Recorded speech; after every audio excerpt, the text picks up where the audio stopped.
Noentiny ankizy iray nilefa ny drone vao avy natao andrana tao ankaikin'ny Tranimora Toamasina ny omaly.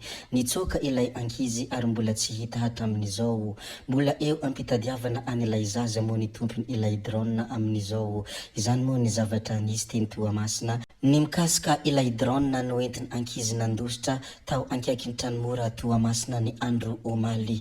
Tompoko vavy sy tompoko lahy, mialohany herisoantsika amin'ny resaka izay ataontsika moa dia mbola toy ny mahazatra foana ary tsy miova. Abonné vetivety alohan'ny chaîne-natsika ary asio j'aime ny vidéo, aza adinona ihany koa ny mametraka ny commentaire. Ndeha aloha idirantsika vetivety izany fanaovana abonnement izany, mialohany herisoantsika amin'ny resaka izay ataontsika. Ndao ary tompoko lahy, ndao ary tompoko vavy hajaina.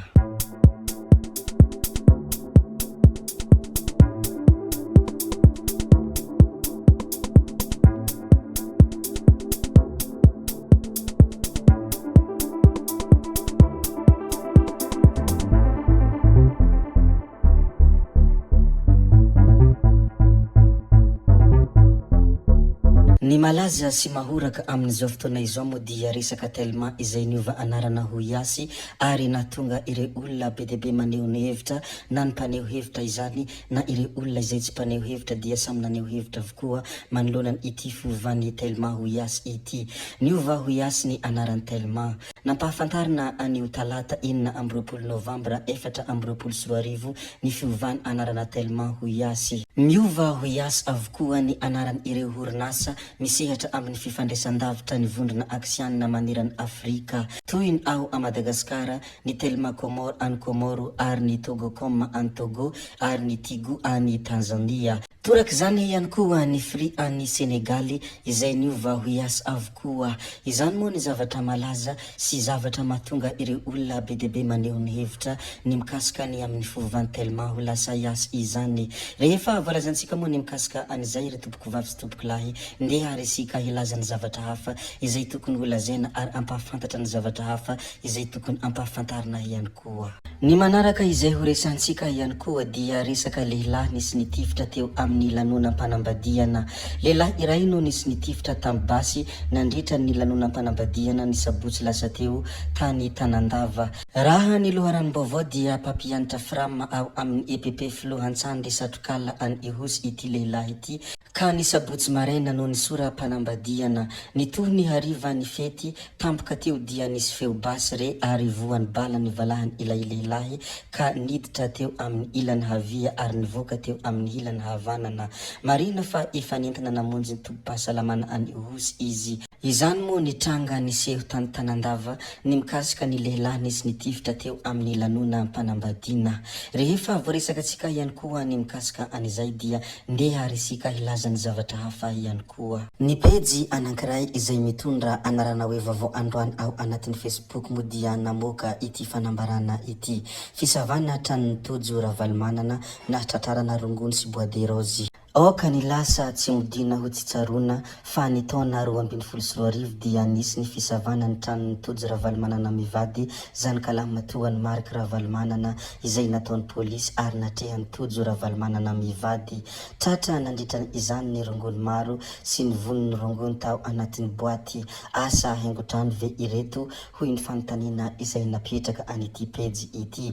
Nisy koa ny Bois de Rose maro, iza no tena mpanondrana Bois de Rose hoy iza hatrany raha nametraka ny fanontaniana. Ary anisan'ny nampitsehiviny ity pejy ity ihany koa ny hoe ireo zavatra ireo dia voarakitra ao anatin'ny PV de perquisition izay nosoniavin'ny Claudia vadiny ankahalalahana.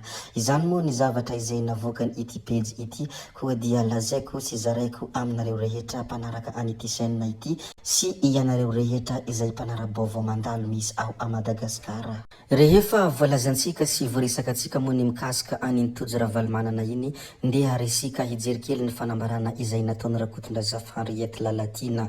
Toy izao moa ny fanambarana izay nataony: vita sonia omaly alatsinainy 20 Novambra 2024 ny fifanarahana fiarahamiasa teo amin'ny Free TV.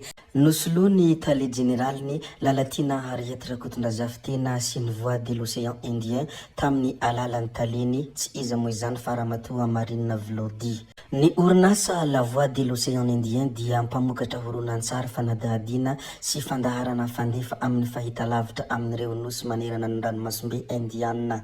Izy arak'izany no hamokatra ny fandaharana rehetra miompana amin'ny fandaharahana ao anatin'ny fahitalavitra Free TV izay hameno ny 50 isanjato ny fandaharam-potoana isanandro. Ny Free TV kosa no hamokatra ny 50 isanjato ny fandaharana izay hiompana tanteraka amin'ny lafiny kolotsaina.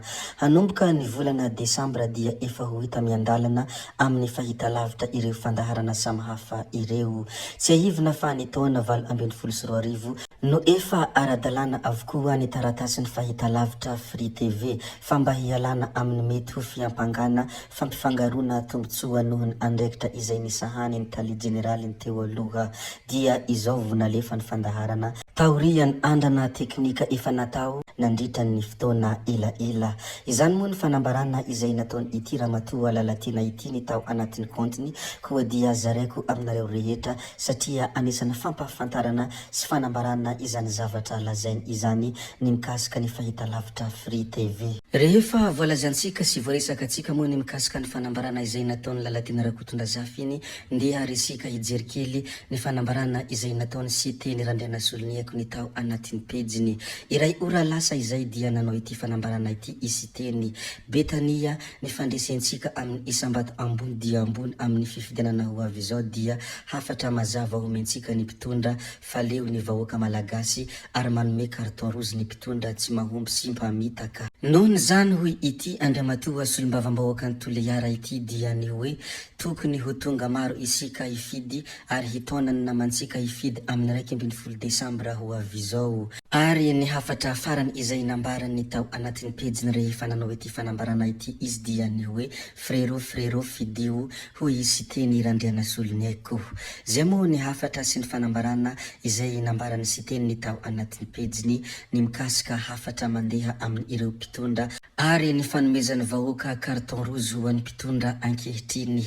Rehefa voalazantsika koa ny mikasika an'izay Cité zay ity manaraka ity indray no hiresantsika. Resaka team micro tandrontana moa no hamarana antsika tanteraka ny filazana ny zavamisy ato anatin'ity video ity. Nagagany maro ary nampametra-panontaniana maro ny zavatra nisehy tato ato ny mikasika an'ireo team ireo. Rado Ramparahoelina moa dia nilaza ny hoe misy mercenaire mpanimba ato amin'ny Antokotiako i Madagasikara. Misy andian'olona vitsy ao amin'ny bureau politika izay mizaka manaratsy ahy ka azo lazaina fa mercenaire mpanimba hoy ity kandidany ben'ny tanàna teo aloha ity. Izay moa ny zavatra nambarany ity rado ity ary i Body raha teo moa dia efa nanao iny fanambarana izay efa nilazaintsika tato iny. Ary ity koa misy resaka izay ataony any ankilany ny mikasika tojo sy ny resandrongony. Tsy hay moa ny tena zavamisy fa ny zavatra hita ity ivelany dia ohatrany hoe mikorontana ny team ao anatiny ary ny any ankilany koa dia mbola manao izany resandrongony any amin'ny tojo raha valimanana izany. Tompoko vavy sy tompoko lahy izay ihany koa no namarana ny video ntsika koa dia ankasitrahana eram-po eran-tsaina ianareo navita ny hain'ny video hatramin'ny farany ary mbola manentana anareo foana ny mbola hanaraka ny video manaraka izay alatsakay ato misesisy tsy mijanona tsainky ato. Zay fa tsy halavainay ny resaka hametra veloma izay veloma vetivety fa tsy hoe akory veloma mandrakizay amin'ny manaraka indray no manao ny misimisy veloma tompoko lahy veloma tompoko vavy.